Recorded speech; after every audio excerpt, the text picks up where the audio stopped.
যতক্ষণ পর্যন্ত বিচারের আওতাভুক্ত না আনবো ততক্ষণ পর্যন্ত মুসলমানেরা রাজপথ ছাড়বে না ইনশাআল্লাহ। ঠিক কিনা বলে? জিহাদের ময়দানে জিহাদ করার জন্য নবী আমার জিহাদের ময়দানে, যুদ্ধের ময়দানে কাফেরদের সাথে জিহাদ করবে, আর আমি হানজালা রাত্রবেলা স্ত্রীর সাথে ঘুমায়া থাকবো। আমি রাত্রবেলা আমার স্ত্রীর সাথে আজকে বাসর রাত করব না, না, এটা আমি হানজালার দ্বারা জীবনও সহ্য করা যায় না। এরে মুসলমান, সাথে সাথে হানজালা রাদিয়াল্লাহু তাআলা বাজারে চলে গেছেন, বিবাহের সরঞ্জাম এগুলো বিক্রি করে দিয়া তাড়াতাড়ি জিহাদের পোশাক কিনে ফেলাইছে, এক দৌড় দিয়ে চলে গেছে জিহাদের ময়দানে। এখনো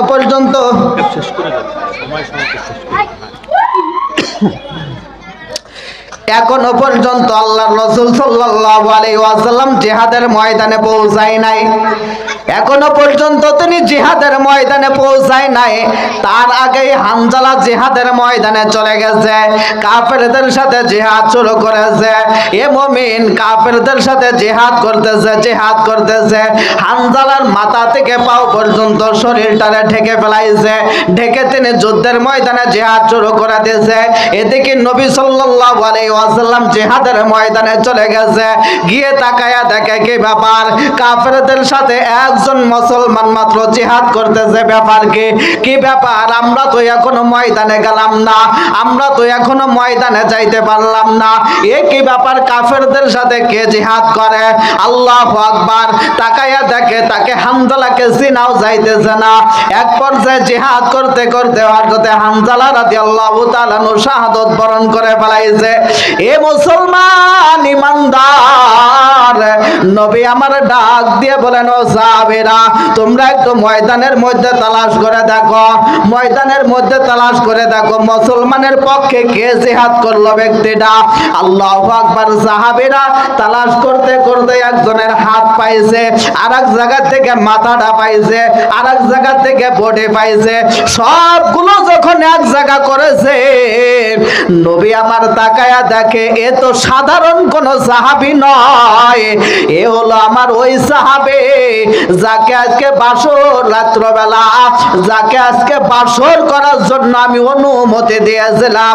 আমার সেই সাহাবে, যে সাহাবীকে আজকে বাসর করার জন্য বিবাহ পড়াই দিয়েছে, তাকে আমি বলছিলাম খবরদার বাসর ঘর থেকে কোনো জায়গা যাবা না, অথচ বাসর ঘর বাদ দিয়া আমার হানজালা আমার মহাব্বতে জিহাদের ময়দানে এসে শাহাদাত বরণ করেছে।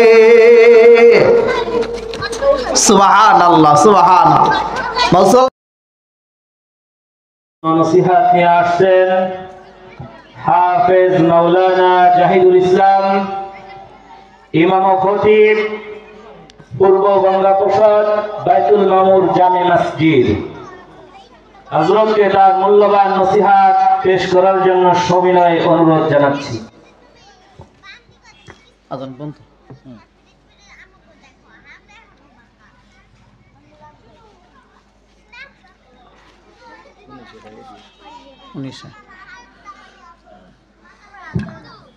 আসসালামু আলাইকুম ওয়া রাহমাতুল্লাহি ওয়া বারাকাতুহু।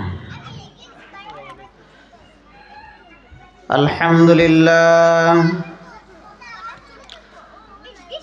আলহামদুলিল্লাহিল্লাযী জাআলা আশ-শামসা ওয়াল কমারা বিহুসবান ওয়ান নাজমা ওয়াশ-শাজারা ইয়াসজুদান ওয়া ফাদ্দালা জামানান আলা জামান কামা ফাদ্দালা মাকানান আলা মাকান ওয়া নাশহাদু আল্লা ইলাহা ইল্লাল্লাহু ওয়াহদাহু লা শারীকা লাহু ওয়া নাশহাদু আন্না সাইয়্যিদানা ওয়া হাবিবানা ওয়া তাবিবানা وقبيب الراكع وطبيبنا مولانا محمدا عبده ورسوله أرسله بالحق بشيرا ونذيرا وداعيا إلى الله بإذنه وسراجا منيرا أعوذ بالله من الشيطان الرجيم بسم الله الرحمن الرحيم قل إن كنتم تحبون الله فاتبعوني يحببكم الله ويغفر لكم ذنوبكم والله غفور رحيم وقال النبي صلى الله عليه وسلم من أحب سنتي فقد أحبني ومن أحبني كان معي في الجنة صدق الله المولانا العظيم وصدق رسوله النبي الكريم ونحن على ذلك من الشاهدين والشاكرين والحمد لله رب العالمين سبحانك لا علم لنا إلا ما علمتنا إنك أنت العليم الحكيم سبحانك لا علم لنا إلا ما علمتنا إنك أنت العليم الحكيم لا إله إلا الله لا إله إلا الله سبحان الله والحمد لله لا إله إلا الله لا إله إلا الله لا إله إلا الله لا إله إلا الله মুহাম্মাদুর রাসূলুল্লাহ সাল্লাল্লাহু আলাইহি ওয়াসাল্লাম। আলহামদুলিল্লাহ, আল্লাহ তাআলার কাছে শুকরিয়া। মহান রব্বুল আলামিন পবিত্র একটা মাহফিল, দ্বীনে খিদমত, বিশাল একটা মাহফিলের আয়োজন করার মতো তৌফিক আল্লাহ রব্বুল আলামিন মুসলিম মিল্লাতের জন্য কবুল করেছেন। এজন্য মাইকের আওয়াজ যে যেখান থেকে শুনছি সবাই আমরা কালেমাতুর শুকর আদায় করি, বলি আলহামদুলিল্লাহ। সম্মানিত মুসলমান দ্বীনি ভাইরা, আমরা যে মাহফিলের ময়দানে বসে আছি, মাদ্রাসা মসজিদ কেন্দ্রিক একটা মাহফিলের ময়দান। এটা একটা জান্নাতের বাগান। এই জান্নাতের বাগানের মধ্যে বসলেই আলহামদুলিল্লাহ সওয়াব, বসলেই সওয়াব। আসরের পর থেকে এই পর্যন্ত উলামায়ে কেরাম আলোচনা করেছেন, মাগরিবের পরেও ইনশাআল্লাহ করবেন, ইশার পরে করবেন, আখেরি মোনাজাত দেবেন আমাদের সারে তাজ মুসলিম মিল্লাতের জন্য এক মহামানব আমাদের এই অত্র অঞ্চলের একজন সিংহ পুরুষ আলে আহমদ চৌধুরী হুজুর আমাদেরকে আখিরি মোনাজাতের মাধ্যমে আলহামদুলিল্লাহ আজকের মাহফিল সমাপ্ত করবেন ইনশাআল্লাহ। তো দিনী ভাই বোনদেরকে আমি দৃষ্টি আকর্ষণ করব, আজকের মাহফিল যদিও মনে করে ছোটখাটো মাহফিল, তারপরেও এই মাহফিলটা আল্লাহ তাআলার কাছে বড় দামি একটা মাহফিল, বড় দামি একটা মাহফিল। যদিও আমরা বুঝি না, কিন্তু আসলে আল্লাহর কাছে বড় দামি মাহফিল। মাদ্রাসায় যে সমস্ত ছাত্র ছাত্রীরা পড়ালেখা করে এরাও আল্লাহ তাআলার কাছে বড় দামি, এবং আজকের যে অনুষ্ঠানটি হইতেছে অনুষ্ঠানও আল্লাহর কাছে বড় দামি। অনুষ্ঠান তো হয়, বিভিন্ন গানের অনুষ্ঠান, বিভিন্ন কনসার্ট, সেসব জায়গা দেখা যায় মানুষের অভাব নাই। যদি শোনে ওরে সুবহানাল্লাহ মমতা যায় সে নাচবে, তাহলে সামনের চেয়ার নেওয়ার জন্য মুরব্বীরা আগে সিরিয়াল দেয়। কিন্তু যদি শোনে মাহফিল হবে, বক্তা আসতেছে, অমুক বক্তা তমুক বক্তা কোরআনের কথা কবে, তো মুরব্বীরাই আগে অজুহাত দেয় যে আমার মাজায় ব্যথা, আমার ঠ্যাঙ্গে ব্যথা, আমার মালায় ব্যথা, আমার জয়েন্টে ব্যথা, গিরেই ব্যথা, কত ব্যথা যে মুরব্বীদের ওই সময় আছে এতে, হ্যাঁ ব্যথা আর ব্যথা। কিন্তু যদি শোনে গান বাজনা হবে, যদি শোনে বিশাল গানের আয়োজন করা হবে, ওরে সুবহানাল্লাহ মুরব্বীরা যুবকরে কয়ে রাখে, যুবক শোন গানের আয়োজন দিচ্ছিস আলহামদুলিল্লাহ কোনো সমস্যা নাই, টাকার যদি প্রয়োজন হয় 500 টাকা নয় বরং 1000 টাকা বাড়াইয়া দেব, কিন্তু আমার জন্য সামনে একটা সিট যেন রেখে দেওয়া হয়। গানের অনুষ্ঠান হইলে বুড়ো কয় সামনে একটা সিট যেন আমার জন্য রাখা হয়।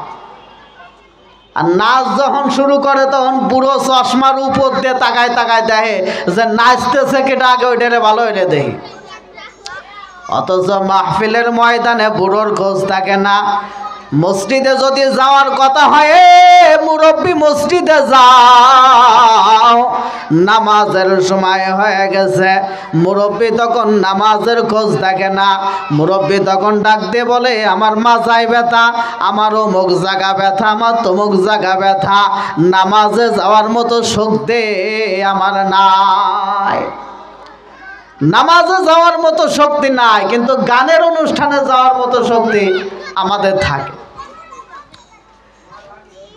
সম্মানিত ভাইরা, এই জন্য বলি মহল্লার ভিতরে যে সমস্ত ভাই ও বোনেরা মাইকের আওয়াজ শুনতেছেন, অবশ্যই আপনারা মাহফিলে অ্যাটেন্ড করবেন। মাগরিবের পর থেকে আলহামদুলিল্লাহ আমাদের আলেমে দিন, বিখ্যাত আলেমে দিনগুলি কোরআন এবং হাদিস থেকে আলোচনা শুরু করবে মাগরিবের পরে ইনশাআল্লাহ। সকলকে বিনীত আহ্বান, আপনারা মাহফিলের ময়দানে আস্তে আস্তে চলে আসেন। তো আমার ভাইরা, কোরআনুল কারীম থেকে একটি আলোচনা করেছি, একটি আয়াত আপনাদের সম্মুখে তেলাওয়াত করেছি। আল্লাহ তাআলা বলেন, কুল ইন কুনতুম তুহিব্বুনাল্লাহ, কুল ইন কুনতুম তুহিব্বুনাল্লাহ ফাত্তাবিউনি ইউহিব্বুকুমুল্লাহু ওয়া ইয়াগফির লাকুম যুনুবাকুম ওয়াল্লাহু গফুরুর রহিম। আল্লাহ রাব্বুল আলামিন বিশ্ব নবী সাল্লাল্লাহু আলাইহি ওয়াসাল্লামকে ডাক দিয়ে বলেন, ওগো বিশ্ব নবী, আপনি সমস্ত মানুষদেরকে জানায়া দেন, যদি কোনো ব্যক্তি আমি আল্লাহ রাব্বুল আলামিনের ভালোবাসা পেতে চায়, যদি কোনো ব্যক্তি আমি আল্লাহ তাআলার ভালোবাসা পেতে চায় সেজন্য আপনি নবীকে অনুকরণ করে। যদি কোনো ব্যক্তি আমি আল্লাহর ভালোবাসা পেতে চায় সেজন্য আপনি নবীকে অনুসরণ করে। আপনি নবীকে যারা অনুসরণ করবে তাদেরকে আমি কাল কিয়ামতের ময়দানে আল্লাহ রাব্বুল আলামিন বলছেন কাল কিয়ামতের ময়দানে আমি তাদেরকেই মহব্বত করব, ভালোবাসবো। ফাত্তাবিউনি ইউহিব্বুকুমুল্লাহু ওয়া ইয়াগফির লাকুম যুনুবাকুম। শুধু ভালোবাসাই জ্ঞান তো হব না, বরং তাদের পিছনের সমস্ত গুনাহগুলি আমি আল্লাহ মাফ করে দেব। এ মুসলমান, নবীজিকে যদি কোনো ব্যক্তি ভালোবাসে, নবীজির মহাব্বত যদি কোনো মানুষের অন্তরের মধ্যে থাকে, নবীজির মহাব্বত যদি কোনো মানুষের অন্তরের মধ্যে থাকে, সেই ব্যক্তি জীবনে কোনোদিন নবীজির সুন্নাতের উপর আঘাত করতে পারে না। নবীর ভালোবাসা যদি কোনো মানুষের অন্তরের মধ্যে থাকে, ওই ব্যক্তি জীবনে কোনোদিন নবীজির সুন্নাতের উপর আঘাত করতে পারে না। আজকে হাজারো মানুষের মধ্যে দেখা যায় মুখের দিকে তাকাইলে মনে হয় না সে ব্যক্তি মুসলমান না হিন্দু, মুখের দিকে তাকাইলে চেনা যায় না সে মুসলমান না হিন্দু, অথচ দাবি করে আমি আশেকে রাসূল, অথচ তারা দাবি করে আমি আশেকে রাসূল। এ মুসলমান, আশেকে রাসূল নামে হয় না, আশেকে রাসূল হয় কামের মাধ্যমে, ঠিক না? এ আশেকে রাসূল নামে পাওয়া যায় না, আশেকে রাসূল হয় কামের মাধ্যমে। আজকে বন্ধু তোমার মধ্যে নামাজ নাই, রোজা নাই, হজ নাই, যাকাত নাই, কালাম নাই, কিছু নাই, দাড়ি নাই, টুপি নাই, পোশাক নাই, কিচ্ছু নাই, সুন্নাতের একটা পাবন্দি তোমার অন্তরের মধ্যে নাই, অথচ দাবি করে আমি আশেকে রাসূল। অথচ বান্দা দাবি করে আমি আশেকে রাসূল। এ মুসলমান, না না, আশেকে রাসূল যদি দাবি করতে হয় অবশ্যই অবশ্যই তোমার চেহারার মধ্যে নবীজির সুন্নাত আনা লাগবে। অবশ্যই নবীজির সুন্নাত চেহারার মধ্যে আনা লাগবে। নবীর ভালোবাসা, নবীর মহাব্বত, নবীর ভালোবাসা, নবীর মহাব্বত কেমন জিনিস, ছোট্ট একটা ঘটনা আপনাদেরকে শোনাইলে বুঝবেন। হযরতে হানজালা রাদিয়াল্লাহু তাআলা নবীজির একজন সাহাবী, নতুন বিবাহ করেছেন। যেদিন হবে তার বাসর রাত, আল্লাহর রাসূল নিজ হাত দিয়ে তাকে বিবাহ পড়াইয়া দিয়েছে। হানজালাকে ডাক দিয়ে বলছে, হানজালা সাবধান, আজকে হলো তোমার বাসর রাত, এই বাসর রাত্রে তুমি খবরদার কোনো জায়গায় যাবা না, বাসর রাত্র বেলা কোনো জায়গায় যাবা না। রে মুসলমান, হানজালা রাদিয়াল্লাহু তাআলা বাসর রাত্রের সরঞ্জাম কেনার জন্য বাজারে চলে গেছে। বাসর রাত্রের সমস্ত সরঞ্জাম কিনা হানজালা রাদিয়াল্লাহু তাআলা বাসর ঘরের মধ্যে প্রবেশ করেছে। ফুল সজ্জার রাত, বাসর রাত, স্ত্রীর সাথে ঘুমায়া রয়েছে হযরতে হানজালা। হঠাৎ করে কানের মধ্যে কে যেন আওয়াজ করে ডাক দিয়ে বলে, রে মুসলমানের দল, এখনো কি ঘুমাও, এখনো কি ঘুমাও? নবী আমার জিহাদের ময়দানে অত্যাচারিত কাফেরদের সাথে জিহাদ করতে চলে গেছে। এরে মুসলমানের দল, তোমরা কি ঘুমাও? তোমরা কি এখনো পর্যন্ত ল্যাপ গায়ে দিয়ে ঘুমাও? রে মুমিন, নবী আমার জিহাদের ময়দানে চলে গেছে, অত্যাচারিত কাফেরদের সাথে জিহাদ করার জন্য নবী চলে গেছেন। তোমরা কি এখনো পর্যন্ত ল্যাপ গায়ে দিয়ে ঘুমাও? ইতিহাসের মধ্যে লেখা হয় হামজালা রাদিয়াল্লাহু তাআলা আনহু নিজের কানের মধ্যে খবর যখন শুনছে নবী আমার জিহাদের ময়দানে চলে গেছে, এখন তো আমার ঘুমানোর কোনো সময় নাই, এ মুসলমান এক দৌড় দিয়ে হযরতে হামজালা চলে গেল, বাজারে চলে গেছে, নিজের বিবাহের সরঞ্জামগুলি বাজারে বিক্রি করে ফেলাইছে। বাজারে বিক্রি করে একটা তরবারি কিনছেন, জিহাদের সুন্দর একটা পোশাক কিনে ফেলাইছে, একটা ঘোড়া কিনে ফেলাইছে। আল্লাহু আকবার। জিহাদের যত সরঞ্জামি লাগে সব কিছু তিনি কিনে ফেলাইছে, কিনে আবার এক দৌড় দিয়ে চলে গেছেন জিহাদের ময়দানে জিহাদ করার জন্য। নবী আমার জিহাদের ময়দানে, যুদ্ধের ময়দানে কাফেরদের সাথে জিহাদ করবে, আর আমি হামজালা রাত্রবেলা স্ত্রীর সাথে ঘুমায়া থাকবো, আমি রাত্রবেলা আমার স্ত্রীর সাথে আজকে বাসর রাত করব। না না, এটা আমি হামজালার দ্বারা জীবনও সহ্য করা যায় না। এরে মুসলমান, সাথে সাথে হামজালা রাদিয়াল্লাহু তাআলা আনহু বাজারে চলে গেছেন, বিবাহের সরঞ্জামগুলো বিক্রি করে দিয়া তাড়াতাড়ি জিহাদের পোশাক কিনে ফেলাইছে, এক দৌড় দিয়ে চলে গেছে জিহাদের ময়দানে। এখনো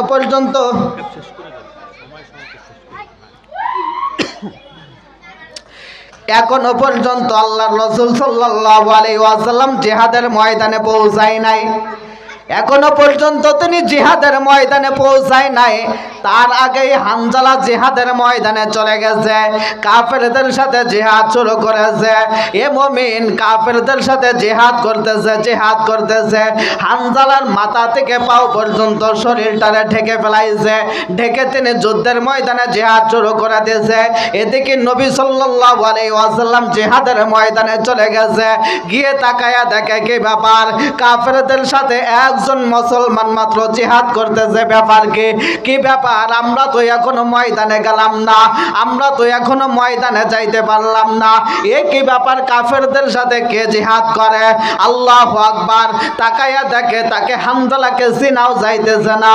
এক পর্যায়ে জিহাদ করতে করতে হযরতে হামজালা রাদিয়াল্লাহু তাআলা আনহু শাহাদাত বরণ করে ফেলাইছে। এ মুসলমান ইমানদার, নবী আমার ডাক দিয়ে বলেন, ও সাহাবীরা, তোমরা একটু ময়দানের মধ্যে তালাশ করে দেখো, ময়দানের মধ্যে তালাশ করে দেখো মুসলমানের পক্ষে কে জিহাদ করলো ব্যক্তিটা। আল্লাহু আকবার। সাহাবীরা তালাশ করতে করতে একজনের হাত পাইছে, আরেক জায়গা থেকে মাথাটা পাইছে, আরেক জায়গা থেকে বডি পাইছে, সবগুলো যখন এক জায়গা করেছে, নবী আমার তাকায়া দেখে এ তো সাধারণ কোন সাহাবী নয়, এ হলো আমার ওই সাহাবী যাকে আজকে বাসর রাত্রবেলা, যাকে আজকে বাসর করার জন্য আমি অনুমতি দিয়েছিলাম, আমার সেই সাহাবী, যে সাহাবীকে আজকে বাসর করার জন্য বিবাহ পড়াই দিয়েছে, তাকে আমি বলছিলাম খবরদার বাসর ঘর থেকে কোনো জায়গা যাবা না, অথচ বাসর ঘর বাদ দিয়া আমার হামজালা আমার মহাব্বতে জিহাদের ময়দানে এসে শাহাদাত বরণ করেছে। সুবহানাল্লাহ, সুবহানাল্লাহ। মুসলমান, এই হলো ইমানদার, এই হলো নবীর ভালোবাসা এবং মহাব্বত। আজকে তো মুসলমান দাবি করে কিন্তু নবীর ভালোবাসার মহাব্বত অন্তরের মধ্যে নাই। আশেকে রাসূল দাবি করে কিন্তু নবীর ভালোবাসা মহাব্বত অন্তরের মধ্যে নাই।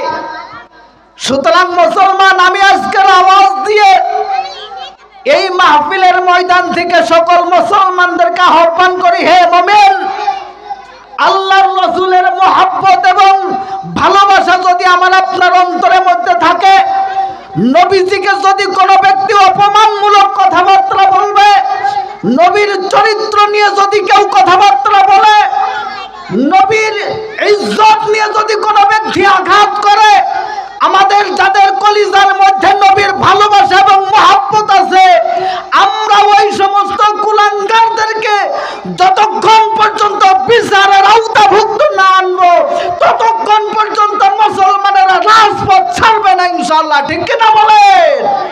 সম্মানিত বন্ধুগণ, নবীর ভালোবাসা এবং মহাব্বত অন্তরের মধ্যে রেখে এই জমিনের মধ্যে চলাফেরা করবো ইনশাআল্লাহ।